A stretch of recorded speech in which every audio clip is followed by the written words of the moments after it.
నెల్లూరు జిల్లాలో 67వ నెంబర్ జాతీయ రహదారి ప్రమాదకరంగా మారింది. కృష్ణపట్నం ముంబై రహదారి రక్తసిక్తంగా మారుతోంది. రోడ్డుకి ఇరువైపులా 60 గ్రామాలుండగా జాతీయ రహదారిని 4 లైన్లుగా విస్తరించే ప్రతిపాదన కాగితాలకే పరిమితమైంది. పరుగులు తీస్తున్న వాహనాలకు అనుగుణంగా రోడ్డు విస్తరణ లేక నిత్యం ప్రమాదాలు జరుగుతున్నాయని స్థానికులు చెబుతున్నారు. ఇంటి నుంచి బయలుదేరిన వారు తిరిగి వస్తారో లేదో అన్నట్లుగా పరిస్థితి మారిందని ఆవేదన చెందుతున్నారు. కృష్ణపట్నం ముంబై జాతీయ రహదారి అంటేనే నెల్లూరు జిల్లా వాసులు ఉలిక్కి పడుతున్నారు. ఈ మార్గం మీదుగా అనేక రాష్ట్రాలకు వెళ్లే వేలాది వాహనాలతో నిత్యం ప్రమాదాలు జరుగుతున్నాయి. ప్రధానమైన జాతీయ రహదారిని 4 లైన్లుగా విస్తరించగా ప్రయాణికుల ప్రాణాలు గాల్లో కలిసిపోతున్నాయి. రహదారిని ఆనుకున్న గ్రామాలు హైవేపైకి రావడం, నియంత్రణ లేని వేగం, డివైడర్ల నిర్మాణంతో పాటు పోలీసింగ్ వ్యవస్థ లేక ఎంతో మంది ప్రమాదాల్లో చనిపోగా మరికొందరు క్షతగాత్రులుగానే జీవనం సాగిస్తున్నారు. తమ బాధను ఎవరికి చెప్పుకోవాలో తెలియక సతమతమవుతున్నారు.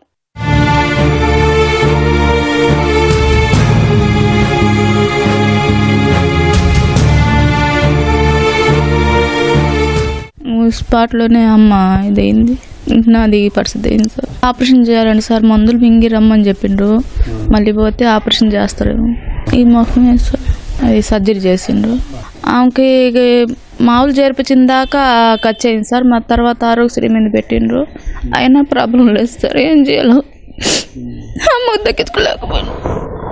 కుటుంబ పరిస్థితి కూలి చేసి బతకాలి సార్. మేము ఇంకా పిల్లకాయలు చదివించుకోవాలా.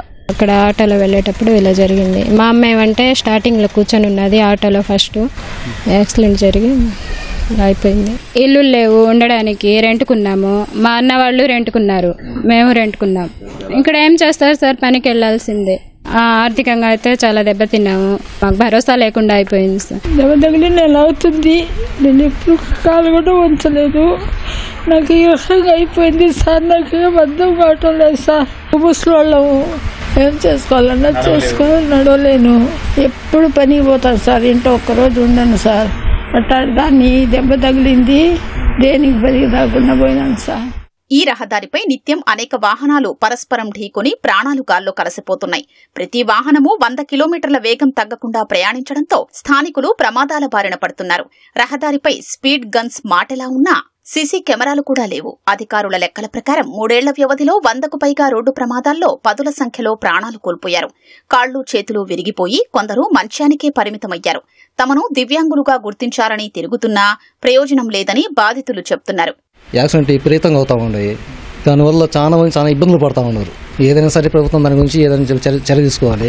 ముసలి 2 ఉన్నారు. వాళ్ళకి ఏ తరఫున నుంచి వాళ్ళకి ఆదాయం అనేది ఎక్కడ లేదు. మనం ఏ రోజు ఆ రోజు కూలి చేసుకుని బతికే వాళ్ళం. స్పీడ్ ఎక్కువ ఉంది. సింగిల్ రోడ్ కదా, హైవే రోడ్ అయి మలుపులు ఉండే స్పీడ్లు ఎక్కువ ఉండే. స్పీడ్ బ్రేకర్లు ఏం లేవు పెద్దగా. అది కొత్తగా పెట్టారు ఇక్కడ పేట రోడ్ కాడ. ఇంకా బైపాస్ లో ఎక్కడ పెట్టలేదు. ఇది జరిగిన తర్వాత వరుసగా జరిగాయి 2-3 రోజులు, 4-5 జరిగినట్టు. ఏం చేస్తుంది, అడ్డు రోడ్లు కాడ కట్టలు బొట్లు ఏదైనా పెట్టి ఆ డ్రమ్ములు అవి పెడితే సరిపోతుంది. డీసీపల్లి దగ్గర నుంచి వాసిల్ దగ్గర లారీలు కానీ కార్లు కానీ ఎక్కువ స్పీడ్ వల్ల స్పీడ్ లిమిట్ చేసుకోవాలి ముందు. అందువల్ల ప్రమాదాలు ఎక్కువగా జరుగుతున్నాయి. బారికేడ్లు పెట్టారు కానీ ఆ బారికేడ్ వల్ల ఏం పెద్దగా ఉపయోగం లేదు. స్పీడ్ని కంట్రోల్ చేయాల్సిందిగా కోరుకుంటున్నాము. పోయి దాటుకునేటప్పుడు ఏంటంటే చూసుకో, కారు స్పీడ్లో దూరం ఉంది అనుకుంటారు. మేము దూరేలోపు కారు వచ్చేస్తుంది. పేట రోడ్డు కాడ మాత్రం మరీ ఘోరం అయిపోతుంది. ఈ జాతీయ రహదారిపై 5 బ్లాక్ స్పాట్లు గుర్తించారు. వాసిలి, వెంకటాపురం, ఆంజనేయ స్వామి దేవాలయం కూడలి, నెల్లూరుపాళెం, ఏఎస్పేట క్రాస్ రోడ్డు వద్ద ప్రమాదాలు జరుగుతున్నాయని పోలీసులు చెప్తున్నారు. జిల్లా సరిహద్దు నుంచి నెల్లూరు వరకు 110 కిలోమీటర్ల మేర జాతీయ రహదారి ఉంది. 4 వరుసల రోడ్లతో సమస్య తగ్గుతుందని భావిస్తున్నా దాని పనులు ముందుకు సాగటం లేదు. మృతుల నివేదిక చూసిన మంత్రి ఆనం రామనారాయణ రెడ్డి తీవ్రంగా చలించారు. ప్రతి వారం రోడ్డు, పోలీస్, ఆర్టీఓ, జాతీయ రోడ్డు విస్తరణ అధికారులతో సమీక్ష నిర్వహించే విధంగా ఆదేశాలిచ్చారు. సీసీ కెమెరాల్ని ఏర్పాటు చేయాలని ఆదేశాలు జారీ చేశారని పోలీసులు వివరించారు. ఈ మెయిన్ లైన్ ఉన్న వెహికల్లో యొక్క మూవ్మెంట్ గమనించకుండా గబాలను వచ్చేస్తూ ఉన్నారు. ఈ స్పీడ్ బ్రేకర్స్ పెట్టారు, అన్ని పెట్టి అన్ని జాగ్రత్తలు తీసుకున్నప్పటికీ కూడా వారికి ఉన్న ఈ పల్లెటూరు మనుషులు కాబట్టి వాళ్ళకి ఈ అవగాహన, ట్రాఫిక్ సైన్స్ అవగాహన లేకపోవడం, సడన్గా వాళ్ళు వచ్చి దూరడం వలన అక్కడక్కడ కొన్ని యాక్షన్లు జరుగుతున్నాయి. దీని మీదట మేము పోలీస్ శాఖ తరఫున పోలీసు వారు, అట్లానే ఆర్టీఓ డిపార్ట్మెంట్ తరఫున అందరం కూడా మోటివేషన్ క్యాంప్స్ ఏర్పాటు చేస్తున్నాము. ప్రత్యేక ప్రణాళిక ఏర్పాటు చేసుకున్నాము. ముందు ఎలాంటి యాక్షన్ జరగకుండా చూసుకునే బాధ్యత మేము తీసుకుంటాం. జాతీయ రహదారిపై గ్రామాలు కలిసే కూడళ్ల వద్ద ఇనుప గ్రిల్స్ ఏర్పాటు చేయాలని స్థానికులు డిమాండ్ చేస్తున్నారు. రహదారిని 4 వరుసలుగా విస్తరిస్తే తప్ప ప్రమాదాల నివారణ సాధ్యం కాదని చెప్తున్నారు.